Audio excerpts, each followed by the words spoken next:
কষ্ট করা ছাড়া কোনো কাজ হয় না। প্রতিটা কাজের মাঝেই কিন্তু কষ্ট আছে।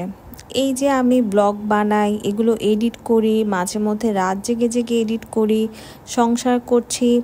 এই প্রফেশনটাকে আমি বেছে নিয়েছি। এর মধ্যে হাজব্যান্ডকে সময় দেওয়া, সব কিছু একা করি। আমি বাংলাদেশে থেকেও দেখা যায় যে আমার কোনো হেল্পিং হ্যান্ড নেই। তো বলতে গেলে প্রতিটা কাজই আমি একা করি। তো সব কিছু মিলে কিন্তু কষ্ট আমার করতেই হয়। তো সবচেয়ে বেশি খারাপ লাগে, আমি এই যে ডেইলি ব্লগ করছি, এগুলো আমাকে অনেক বেশি স্ট্রাগল করতে হচ্ছে, কারণ আমার তেমন বেশি একটা এঙ্গেজমেন্ট, রিচ, ভিউ নেই। তাই আমি আপনাদের সাপোর্ট আশা করছি, আপনারা আমাকে লাইক, ফলো, কমেন্ট দিয়ে পাশে থাকবেন। তো সেদিন সকালবেলা উঠে দেখলাম যে বৃষ্টি নেই অনেক দিন পরে। তো কাপড়গুলো আমি ছড়িয়ে দিলাম, কড়কড়াভাবে কাপড় শুকানোই যাচ্ছে না ইদানিং। আর সেদিন সকালবেলায় আমার হাজব্যান্ড ঢাকার বাইরে গিয়েছে। তো সারাদিন আমি বাসায় একা। তো বাসায় একা থাকলে কি হবে, আমি সন্ধ্যায় ঠিক করেছি বের হব, একটু কেনাকাটা করব টুকটাক। কি কিনতে যাব আমি ঠিক করে বের হইনি। তো সোজা বের হয়ে আগে স্ট্রিট শপিং করলাম। আরেকদিনও আমি স্ট্রিট শপিং করেছিলাম ঠিক এই ভাইয়াটার দোকান থেকেই। তো এখানে ভালো ভালো গেঞ্জি, প্যান্ট পাওয়া যায়। তো আমি নিয়েছি, আপনাদের সাথে শেয়ার করব একটু পরে। তো এরপর আমার ক্ষুধা লেগেছিল, আমি পিওরোতে ঢুকে গিয়েছি। আসলে সেদিন আমি বলতে গেলে পুরো একা একা ছিলাম। তো একা একা থেকে আমি বাসায় বোর না হয়ে আমি ঠিকই বের হয়ে গিয়েছি আমার মাইন্ডটা একটু ফ্রেশ করার জন্য।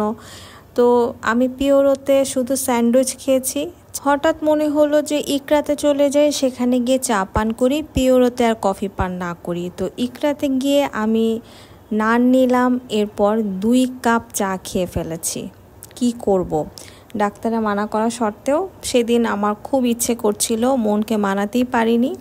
তো এরপর আমি গেলাম ডিএসএস শপিং সেন্টারে, এবং সেখানে নিচে তো হচ্ছে স্বপ্ন আগুরার মতো সব কিছু পাওয়া যায়, আর উপরে এরকম ধরনের একটা শপিং সেন্টারের মতো করেছে তারা। তো ওখান থেকে আমি কেনাকাটা করেছি। এরপর এই যে স্ট্রিট দোকানটা, এখান থেকে আমি 2টা জিনিস নিয়েছি। বাসায় আসলাম, যেহেতু বাসায় একা, সেদিন আমার আর তেমন কিছু রান্না করতে ইচ্ছে একদম করেনি। তো আমি 2টা মাছ ভেজেছি। আর এই যে কতগুলো ওষুধ আমাকে প্রতিদিন খেতে হয়, সবাই আপনারা আমার জন্য দোয়া করবেন, সবই আমার গ্যাস্ট্রিকের জন্য।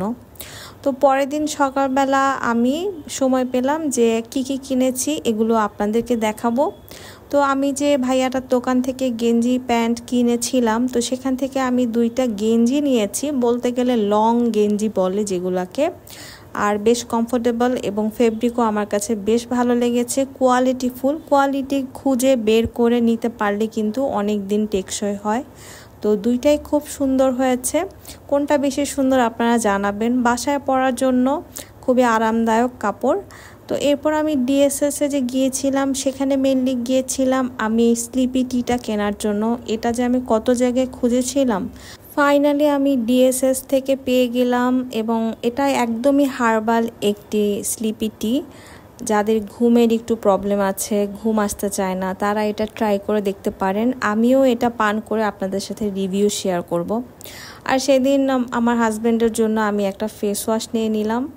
নিজে নিজে এত শপিং করেছি, ওর জন্য কিছু একটা নেই ভেবেই নেওয়া। তো এরপর আসুন কি কি নিয়েছি। আমি রোড সাইড থেকে এই নেল পলিশটা নিয়েছি, আর একটি ক্লিপ নিয়েছি। জানি নেল পলিশটা অরিজিনাল না, তারপরও কেন জানি কিনতে ভাল লাগলো। তো ক্লিপটা নিলাম দেখার জন্য কোয়ালিটি যে কতটা ম্যাটার করে, ডিফার করে, সেটা একটু পরেই দেখবেন। এটা আমি রোড সাইড থেকে নিয়েছি। এই ক্লিপগুলো তো এখন বেশ ভাইরাল, মাথায় না লাগালেও অনেকেই ব্যাগে এগুলো নিয়ে কিন্তু বের হচ্ছে, ক্যারি করছে। তো আমি সেদিন আবার একটু শপিং মলেও গিয়েছিলাম, সেগুলোর আর ভিডিও ফুটেজ আমি নেইনি। তো শপিং মল থেকে আমি এই ধরনের ক্লিপটা নিয়েছি। রোড সাইডের ক্লিপটা আর এই ক্লিপটার মধ্যে কতটা ডিফারেন্স, তাই না? কোয়ালিটি আসলে অনেক ম্যাটার করে, কিন্তু আমার কাছে না আসলে দাম জিনিসটা তেমন ম্যাটার করে না। কোয়ালিটিফুল হলে, আর যদি জিনিসটা টেকসই হয়, আমার ভালো লাগে, আমি কিন্তু কিনে ফেলি। এই যে যেমন আমি নেল পলিশ আর ক্লিপটা নিয়েছি মাত্র 50 টাকায়, আর পরে যে ক্লিপটা সেটা কিন্তু আমি নিয়েছি 80 টাকায়। তো আমার যখন যেটা ভালো লাগে সেটা যেখান থেকেই হোক আমি কিন্তু কিনে ফেলি। তো এরপর আমি আরও 2টা ক্লিপ নিয়েছি। আসলে কোথাও যাওয়ার আগে আমার শপিং কেনাকাটা এগুলো করতে হয়, আমার যেন একটা আনন্দ বলা যায়। কোথাও যাব সেটার একটা প্রিপারেশন আমি অনেক আগে থেকে শুরু করে দিই। আর এখন এগুলোর অনেক ট্রেন্ড চলছে, আপনারা নিশ্চয়ই জানেন যে এই ক্লিপগুলো এখন অনেকেই পড়ছে। তো আমি সেদিন শপিং মলে গিয়ে দেখলাম অনেক ভ্যারাইটিস, অনেক ক্লিপ আছে। তো আমি কয়েকটা নিলাম, বেশ অনেকগুলো ক্লিপ নেওয়া হয়ে গিয়েছে। সেদিন ড্রেসের সাথে ম্যাচিং করে কোথাও গিয়ে ভালোই আমি এগুলো ম্যাচিং করে পরতে পারবো, তাই না? তো কোনটা বেশি সুন্দর হয়েছে বলুন তো। যখন এগুলো পরবো আপনাদের সাথে তো ছবি শেয়ার করবই, আর কোথাও গেলে সেটাও নিশ্চয়ই আপনারা জানতে পারবেন।